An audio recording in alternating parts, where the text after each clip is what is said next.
चली गई थी। मेरी जेब में 50 पैसे नहीं थे, लेकिन आज मेरे पास 500 करोड़ रुपए है। 500 करोड़।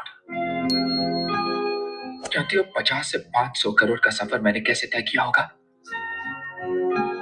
तुम सोच भी नहीं सकती। मैं रोज चलता था,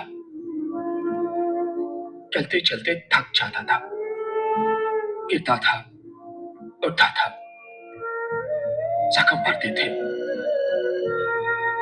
लहू निकलता था, फिर गिरता था। अरे कहना क्या चाहते हो? लेकिन तुम्हारी आवाज सूरज की किरणों की तरह मेरे दिल और दिमाग से चीर के निकलती थी और कहती थी, एक कदम और देव, एक कदम और।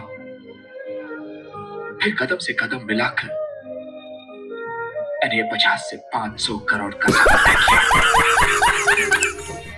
लेकिन एक बात कहूं है तो दिल सबका कभी कोई वो नहीं। जलता है। ये सब बकवास है।